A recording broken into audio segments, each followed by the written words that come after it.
continuación, vamos a revisar otro caso de sistema de bombeo, pero de mayor potencia. El sistema que se presentará está instalado en la localidad de Puringue Pobre, en la región de Los Ríos. El sistema de bombeo en general está compuesto de las mismas componentes de un sistema de bombeo directo, de pequeña potencia. Tenemos un arreglo fotovoltaico de mayores dimensiones, mayores protecciones.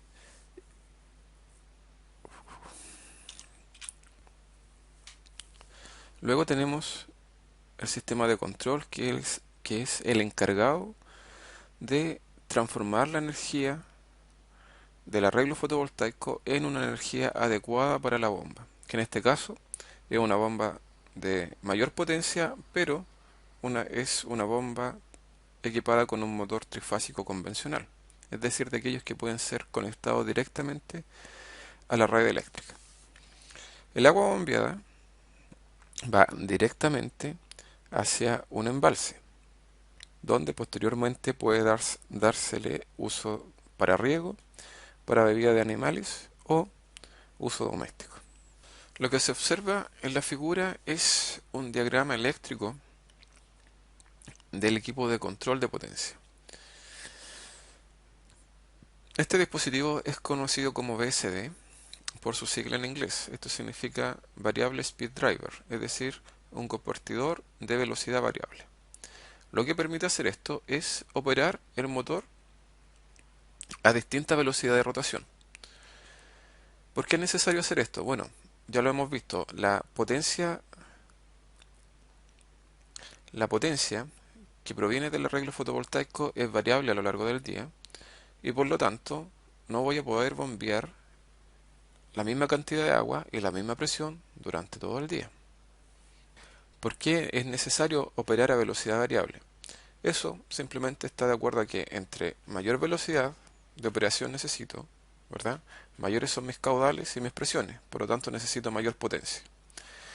Como la potencia que genera mi arreglo fotovoltaico no es constante a lo largo del día, no va a poder mantener esa demanda de potencia y por lo tanto tengo que bajar la velocidad de rotación. Si bajamos la velocidad de rotación, bombeamos menos agua y también bombeamos con una menor presión. Por lo tanto, requerimos menos cantidad de potencia fotovoltaica. La idea es que la potencia generada sea igual a la potencia demandada en todo instante de tiempo, y eso solamente se puede lograr cambiando la velocidad de rotación del motor. Estos dispositivos se utilizan en la industria frecuentemente para cambiar la velocidad de rotación del motor, pero se alimentan desde una red trifásica tradicional, que es lo que se observa en esta figura. Este equipo, que se llama rectificador, transforma esa energía trifásica, ¿verdad?, a energía en corriente continua. Posteriormente tiene otra etapa que es el inversor, y el inversor lo que hace es transformar corriente continua a corriente alterna, como lo hemos visto.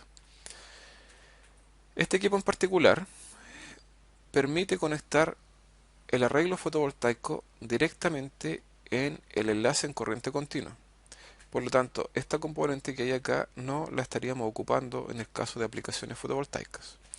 O se podrían utilizar en aplicaciones con doble fuente, es decir, si tengo radiación utilizo el arreglo fotovoltaico, y si ya no tengo radiación y necesito bombear y poseemos una red eléctrica disponible, perfectamente podríamos utilizar este sistema alimentado desde esa red.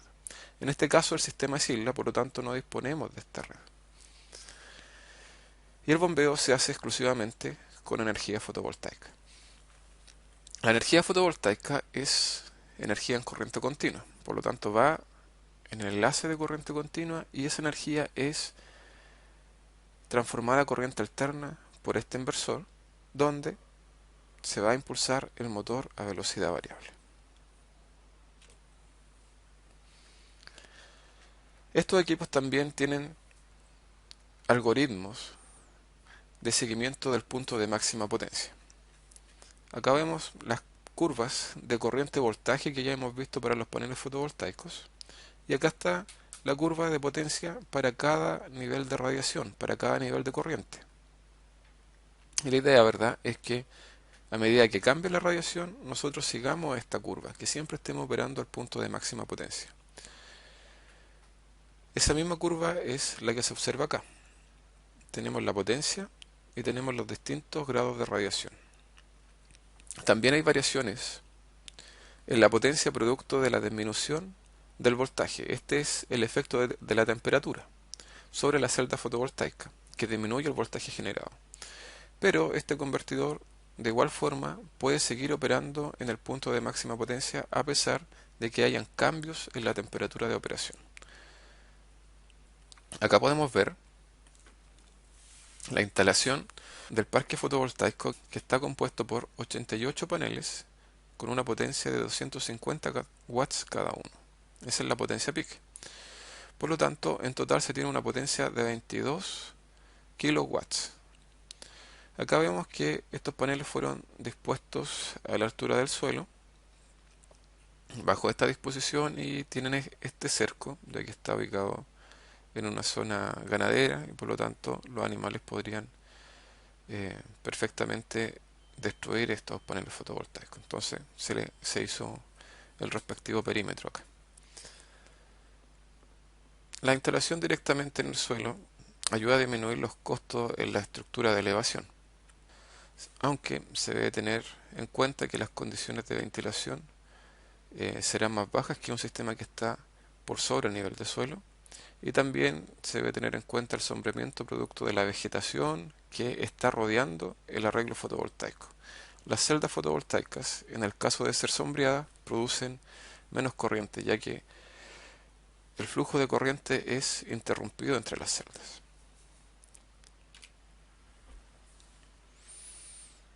Ahora acá podemos ver las características del módulo fotovoltaico, que son las mismas que hemos revisado para otros paneles, donde siempre interesa la corriente, donde siempre interesa el punto de máxima potencia y los distintos voltajes de operación a máxima potencia, el voltaje de circuito abierto y las corrientes de máxima potencia y las corrientes de cortocircuito.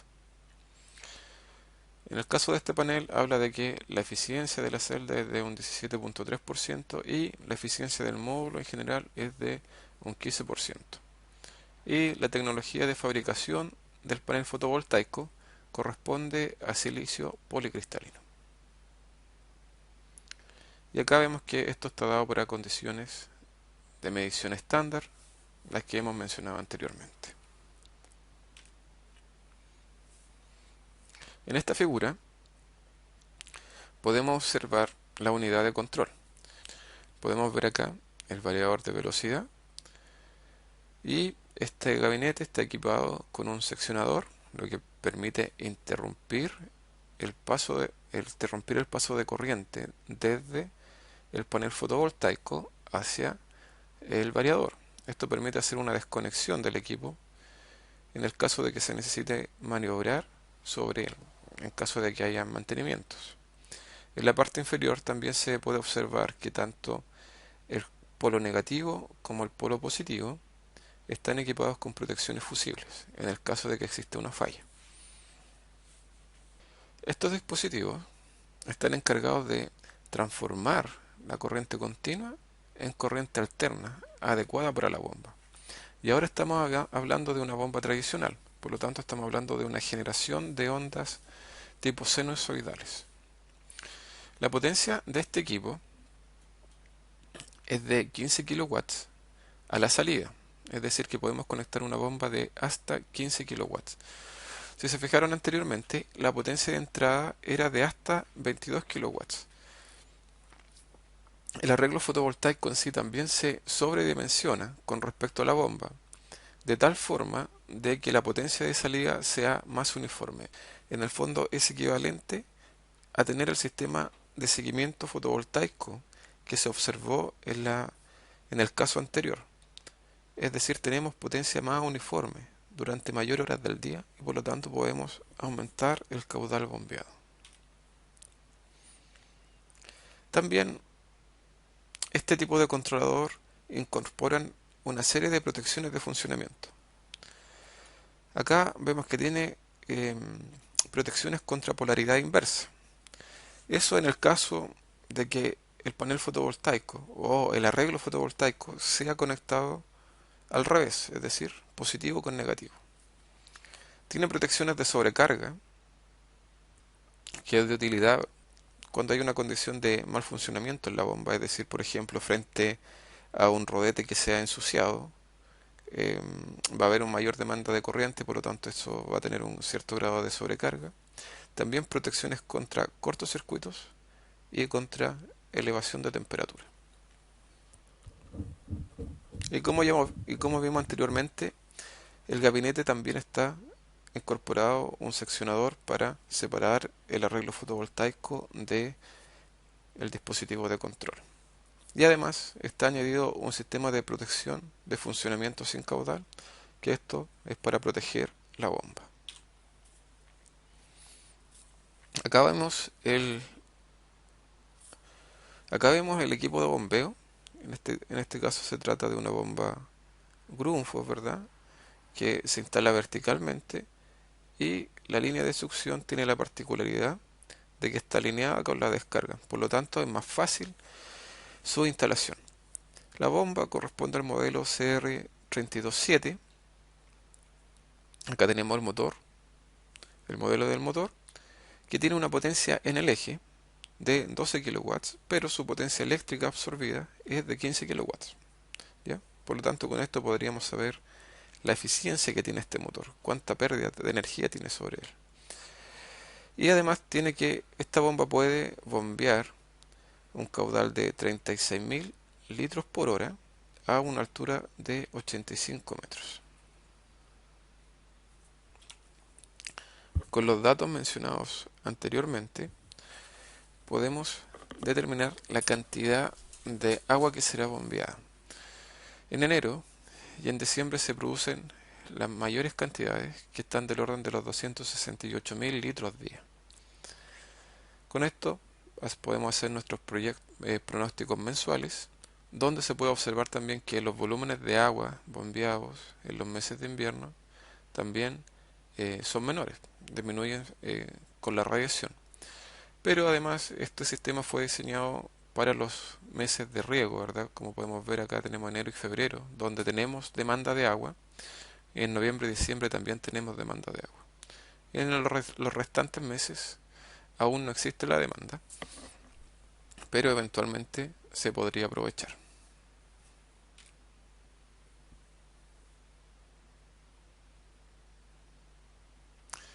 Acá tenemos los datos de rendimiento energético.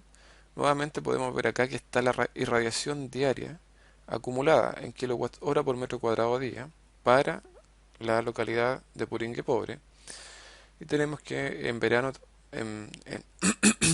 y tenemos que en los meses de enero hay una radiación de 7.25 kilowatts hora por metro cuadrado.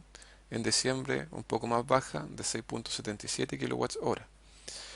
Con eso, ¿verdad? La energía producida correspondería, ¿verdad?, a las horas de sol peak que podemos estimar desde acá por la potencia peak del arreglo completo. Y acá tenemos nuevamente la generación de energía.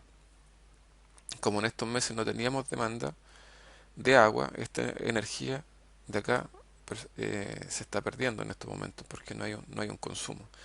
Lo ideal sería tener sistemas que sean diseñados para varias aplicaciones, para aplicaciones tanto en verano como el bombeo de agua y aplicaciones que se den en los meses de invierno para que el sistema también esté en uso.